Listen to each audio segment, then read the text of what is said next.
Assalamualaikum warahmatullahi ta'ala wabarakatuh. Bismillah, alhamdulillah, wassalatu wassalamu ala rasulillah sallallahu alaihi wasallam wa ala alihi wa sahbihi wa mawalah. Wala hawla wala quwata illa billahil alil azim, amma ba'du. Hadratul mukarramin akhina fillah, minal mustami'in wal mustami'at wal mu'minin wal mu'minat wa minal hadirin. Alhamdulillah, pada saat ini kita bertemu kembali dalam kajian fikih yang insya Allah kita akan teruskan kajian fikih kita, yaitu meneruskan daripada video-video yang kemarin. Sekarang kita membahas tentang hal-hal yang disunnahkan di dalam wudhu, karena di dalam wudhu itu ada hal yang difardukan dan ada hal yang disunnahkan. Hal-hal yang difardukan kita sudah sebutkan satu persatu di video yang sebelumnya, juga bisa disimak di video yang sebelumnya. Dan sekarang kita masuk ke dalam pembahasan apa saja yang disunnahkan di dalam wudhu, agar kita mengetahui perbedaan antara mana yang fardu, mana yang sunnah di dalam wudhu. Apabila kita meninggalkan yang fardu, maka wudhunya batal. Tapi kalau kita meninggalkan hal yang sunnah, maka tidak batal, hanya saja tidak mendapatkan pahala sunnah. Hal-hal yang disunnahkan di dalam wudhu diterangkan oleh seorang ulama besar, Al-Imam Al-Qadhi bi Abi Syuja'i wal Imam Ibrahim Al-Bajuri ala Ibnu Qasim radhiyallahu ta'ala anhuma. Beliau mengatakan di dalam kitabnya, ada 10 hal yang disunnahkan di dalam wudhu. Di antaranya kita bahas satu persatu. Yang pertama, hal yang disunnahkan di dalam wudhu yaitu membaca bismillah. Membaca bismillah itu apakah full membaca bismillah atau hanya setengahnya saja? Contoh, kalau kita membaca bismillah atau bismillahi, itu juga mendapatkan pahala sunnah, dan itu sah dalam membaca bismillah. Atau lebih bagus dengan disempurnakan membaca bismillahnya, yaitu dengan membaca bismillahirrahmanirrahim, maka itu lebih sempurna. Jadi di dalam wudhu ada hal-hal yang disunnahkan yang sebelum kita masuk ke dalam wudhu, yaitu membaca basmalah atau membaca bismillahi atau membaca bismillahirrahmanirrahim. Itu adalah hal yang sunnah. Kalau kita tinggalkan hal itu tidak akan membatalkan kepada wudhu kita. Hanya saja kita tidak mendapatkan hal yang sunnah di dalam wudhu. Jadi membaca basmalah itu bukan fardu, tapi itu adalah sunnah. Juga yang kedua yang disunnahkan di dalam wudhu, sesudahnya kita membaca bismillah, lalu kita membasuh kedua telapak tangan kita, atau yang disebut ghuslul kafain, yaitu membasuh kedua telapak tangan kita. Yaitu yang disebutkan telapak tangan itu yang dari sini sampai sini. Nah, ini yang disebut dengan kedua telapak tangan. Kita membasuhnya, apakah di keran, apakah di kolam, atau di pantai, atau di sungai, itu bisa. Karena kita sudah terangkan 7 air yang bisa dipakai bersuci. Nah, lalu setelah kita membaca basmalah, lalu kita membasuh kedua telapak tangan kita dengan membaca doanya. Insya Allah nanti doanya kita bahas dalam sesi yang lain. Setelah kita membasuh kedua telapak tangan kita, lalu hal yang ketiga yang disunnahkan di dalam wudhu yaitu adalah berkumur, atau di dalam fikih disebutnya madmadah. Apa itu madmadah? Madmadah itu berkumur. Berkumur, apakah berkumur itu hanya dikumurkan saja, atau dimasukkan ke dalam tenggorokan? Dan yang lebih sempurnanya di dalam madmadah atau di dalam berkumur, di dalam sunnah, di dalam wudhu, yaitu kita mengambil air. Setelah kita mengambil air, lalu air itu dimasukkan ke mulut kita, lalu kita berkumur-kumur di dalam, seperti kita kalau berkumur dengan kumuran-kumuran atau pembersih mulut. Kalau ada biasanya orang yang sesudah menyikat gigi itu biasanya suka berkumur dengan obat-obat kumur ya. Nah, berkumur seperti itu. Nah, bagusnya lagi setelah berkumurnya lalu kita menengadah ke atas dan dimasukkan airnya sampai ke tenggorokan ke sini. Dibersihkan tenggorokan kita, sehabis itu si air yang habis dikumur itu dan si air yang habis membasuh tenggorokan itu tidak ditelan, tapi dibuang ya. Tapi dibuang kembali atau diburahkan ya, dibuang kembali.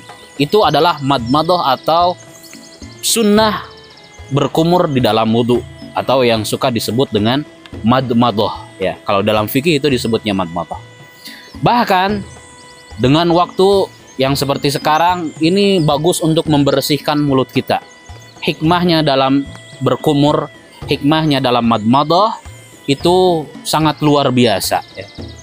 Yaitu yang pertama, hikmahnya membersihkan mulut kita daripada kuman-kuman yang tersembunyi di dalam gigi, kuman-kuman yang tersembunyi di dalam lidah, kuman-kuman yang bersembunyi di dalam kerongkongan, dan kuman-kuman yang bersembunyi di langit-langit mulut kita, dan kuman-kuman yang bersembunyi semuanya di kerak gigi kita.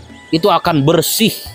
Baginda Nabi bersabda di dalam kitab Bulughul Maram karangan Al-Imam Ibnu Hajar Al-Asqalani radhiyallahu taala anhu, baginda Nabi berkata bahwa salah satu daripada hikmah berkumur, salah satu pada hikmah madmadah atau berkumur di dalam wudu, sunnah wudu, itu hikmahnya membersihkan dan menghilangkan daripada kuman-kuman yang akan membuat penyakit masuk ke dalam perut kita, dan nanti penyakit yang ada di dalam perut kita akan terus menularkan kepada seluruh tubuh kita. Khususnya pada zaman sekarang, zaman yang penuh dengan penyakit, zaman yang penuh dengan orang yang sakit, maka hal-hal yang berkumur seperti ini sangat dianjurkan. Bahkan di dalam ilmu kesehatan pun kita harus sering berkumur. Kita harus sering membersihkan mulut, membersihkan gigi, dan membersihkan semua yang ada di dalam mulut kita. Karena semua penyakit, semua virus, semua kuman biasanya berawalnya dari makanan. Yang mana makanan itu membawa bakteri, membawa kuman yang akan mengakibatkan mulut kita itu banyak sekali kuman, banyak sekali bakteri yang akan menyebabkan banyak penyakit. Apakah penyakit perut, sakit perut, dan lain-lain ya. Makanya baginda Nabi Shallallahu Alaihi Wasallam, beliau sudah dari kurang lebih 1.500 tahun yang lalu, beliau sudah menganjurkan kesehatan dengan cara berwudu. Salah satunya yang disunahkan di dalam wudu yang nomor ketiga adalah madmadah atau berkumur. Dan yang disunahkan di dalam wudu yang nomor keempat yaitu membersihkan hidung ya, dengan cara memasukkan air lalu mengeluarkan kembali. Dengan cara memasukkan air lalu dibersihkan kembali itu air, itu disebut di dalam fikih, itu disebutnya dengan istinsyak atau istinsar ya. Kalau istinsyak memasukkan air ke dalam hidung, kalau istinsar mengeluarkan air tersebut, yaitu membersihkan air tersebut yang sudah masuk ke dalam hidung. Kita mengambil air, lalu kita hirup air tersebut sampai kena kepada ujung hidung kita. Apabila kita sudah merasa perih di dalam hidung kita, nah, lalu air tersebut kita bersihkan kembali. Nah, bagusnya kalau kata para ulama, kita ngambil air dari sebelah kanan, lalu masukkan, hirup dengan hidung sampai ke perihnya hidung, lalu bersihkan ke sebelah kiri ya. Kata para ulama seperti itu dalam tartibnya istinsyak dan istinsar. Jadi apa itu istinsyak? Apa itu istinsar? Istinsyak adalah memasukkan air ke dalam hidung sampai ke perihnya hidung. Istinsar yaitu mengeluarkan air daripada hidung yang sudah airnya kita masukkan ke dalam hidung. Itu namanya istinsyak dan istinsar. Itu pun di dalam ilmu wudu itu bukan fardu, tapi itu adalah sunnah. Jadi kalau kita tinggalkan hal tersebut, itu tidak akan membatalkan kepada wudhu kita, namun kita tidak akan mendapatkan pahala sunnah. Namun menurut ilmu kesehatan pun ya, membersihkan hidung itu adalah hal suatu kewajiban bagi setiap orang. Karena banyak udara yang masuk ke dalam hidung, banyak sekali kuman bakteri yang masuk ke dalam hidung. Nah, itu dibersihkan dengan istinsar, dibersihkan dengan istinsyar ya. Dibersihkan dengan istinsyak dan dibersihkan dengan istinsar. Bahkan baginda Nabi SAW beliau bersabda di dalam kitab Bulughul Maram fi Adillatil Ahkam, beliau bersabda di dalam kitab tersebut, baginda Nabi bersabda daripada hadis yang sahih, yaitu apabila izastaiqadha ahadukum min manamihi falyastansar salasan. Baginda Nabi bersabda, kalau kalian bangun daripada tidur kalian, apakah tidur siang, apakah tidur malam, apakah tidur pagi, atau tidur apapun, Nabi menganjurkan untuk falyastansar salasan. Nabi menganjurkan untuk beristinsak dan beristinsar 3 kali. Dalam artian membersihkan hidung 3 kali. Jadi sebelum melakukan apapun, sebelum memakan apapun, sebelum meminum apapun, sebelum mengerjakan apapun, apabila kita bangun dari tidur, kita ke air, basuh tangan. Setelah basuh tangan, kita beristinsar, kita beristinsyak, yaitu membersihkan hidung kita. Karena apa? Karena fasyaitonu yabisu ala khaisumihi.